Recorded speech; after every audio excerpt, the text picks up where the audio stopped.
सरस्वती व्यासं ततो जयमुदीरये। मूकं करोति वाचालं पंगुलंघयते यत्कृपातमहं वन्दे परमानन्दमाधवो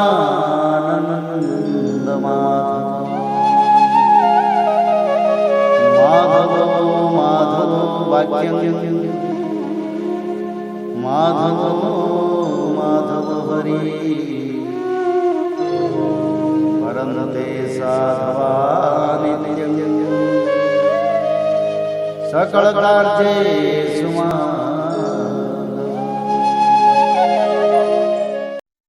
अतः 10वां अध्याय।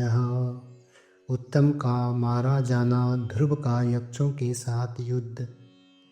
श्री मैत्रेय जी कहते हैं, विदुर जी, ध्रुव ने प्रजापति शिशुमार की पुत्री भृमि के साथ विवाह किया। उससे उनके कल्प और वत्सर नाम के 2 पुत्र हुए। महाबली ध्रुव की दूसरी स्त्री वायुपुत्री इला थी। उससे उनके उत्कल नाम के 1 पुत्र और 1 कन्या रत्न का जन्म हुआ। उत्तम का अभी विवाह नहीं हुआ था कि एक दिन शिकार खेलते समय उसे हिमालय पर्वत पर एक बलवान यक्ष ने मार डाला। उसके साथ उसकी माता भी परलोक सिधार गई। ध्रुव ने जब भाई के मारे जाने का समाचार सुना तो वे क्रोध, शोक और उद्वेग से भरकर एक विजयप्रद रथ पर सवार हो यक्षों के देश में जा पहुँचे। उन्होंने उत्तर दिशा में जाकर हिमालय की घाटी में यक्षों से भरी हुई अलकापुरी देखी। उसमें अनेकों भूत, प्रेत, पिशाचादि रुद्रानुचर रहते थे। विदुर जी, वहाँ पहुँचकर महाबाहु ध्रुव ने अपना शंख बजाया तथा संपूर्ण आकाश और दिशाओं को गुंजा दिया। उस शंख ध्वनि से यक्ष पत्नियां बहुत ही डर गई। उनकी आंखें भय से कातर हो उठी। वीरवर विदुर जी, महाबलवान यक्ष वीरों को वह शंखनाद सहन न हुआ, इसलिए वे तरह तरह के अस्त्र शस्त्र लेकर नगर के बाहर निकल आए और ध्रुव पर टूट पड़े। महारथी ध्रुव प्रचंड धनुर्धर थे। उन्होंने एक ही साथ उनमें से प्रत्येक को 3-3 बाण मारे। उन सभी ने जब अपने अपने मस्तकों में 3-3 बाण लगे देखे तब उन्हें यह विश्वास हो गया कि हमारी हार अवश्य होगी। वे ध्रुव जी के इस अद्भुत पराक्रम की प्रशंसा करने लगे। फिर जैसे सर्प किसी के पैरों का आघात नहीं सहते, उसी प्रकार ध्रुव के इस पराक्रम को न सहकर उन्होंने भी उनके बाणों के जवाब में एक ही साथ उनसे 2 ने 6-6 बाण छोड़े। यक्षों की संख्या 13 आयुध थी। उन्होंने ध्रुव जी का बदला लेने के लिए अत्यंत कुपित होकर रथ और सारथी के सहित उन पर परिग, खड्ग, प्रास, त्रिशूल, परस्पर्शा, शक्ति, रिष्टि, भुसुंडी तथा चित्र विचित्र पंखदार बाणों की वर्षा की। इस भीषण शस्त्र वर्षा से ध्रुव जी बिल्कुल ढक गए। तब लोगों को उनका दिखना वैसे ही बंद हो गया जैसे भारी वर्षा से पर्वत का। उस समय जो सिद्धगण आकाश में स्थित होकर यह दृश्य देख रहे थे, वे सब हाय हाय करके कहने लगे, आज यक्ष सेना रूप समुद्र में डूबकर यह मानव सूर्य अस्त हो गया। यक्ष लोग अपनी विजय की घोषणा करते हुए युद्ध क्षेत्र में सिंह की तरह गरजने लगे। इसी बीच में ध्रुव जी का रथ एकाएक वैसे ही प्रकट हो गया जैसे कुहरे में से सूर्य भगवान निकल आते हैं।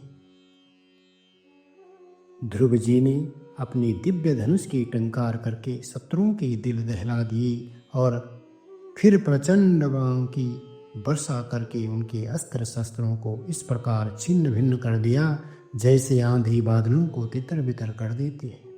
उनके धनुष से छूटे हुए तीखे तीर यक्ष राक्षसों के कवचों को भेद कर इस प्रकार उनके शरीर में घुस गए जैसे इंद्र की छोड़ी हुई वज्र पर्वतों में प्रवेश कर गए थे।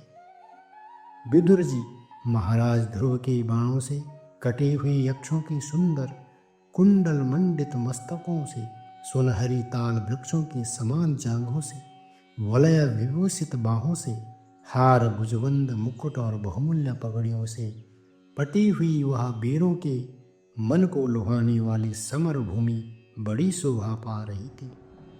जो यक्ष किसी प्रकार जीवित बचे वे क्षत्रिय प्रवर ध्रुव जी के बाणों से प्रायः अंग अंग छिन्न भिन्न हो जाने के कारण युद्ध क्रीड़ा में सिंह से परास्त हुए गजराज के समान मैदान छोड़कर भाग गए। नरश्रेष्ठ ध्रुव जी ने देखा कि उस विस्तृत रणभूमि में अब एक भी शत्रु अस्त्र शस्त्र ले उनके सामने नहीं है, तो उनकी इच्छा अलकापुरी देखने की हुई, किंतु वह पुरी के भीतर नहीं गई।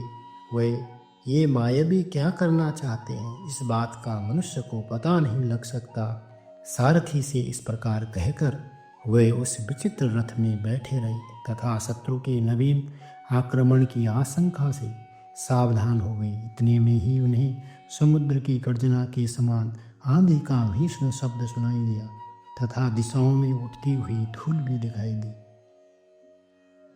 एक क्षण में ही सारा आकाश मेघमाला से घिर गया। सब और भयंकर गड़गड़ाहट के साथ बिजली चमकने लगी। निष्पाप विदुर जी उन बादलों से खून, कफ, पीव, विष्टा, मूत्र एवं चर्बी की वर्षा होने लगी और ध्रुव जी के आगे आकाश से बहुत से धड़ गिरने लगे। फिर आकाश में एक पर्वत दिखाई दिया और सभी दिशाओं में पत्थरों की वर्षा के साथ गधा, परिघ, तलवार और मूसल गिरने लगे। उन्होंने देखा कि बहुत से सर्प वज्र की तरह फुफकार मारते रोषपूर्ण नेत्रों से आग की चिंगारियां उगलती आ रही हैं।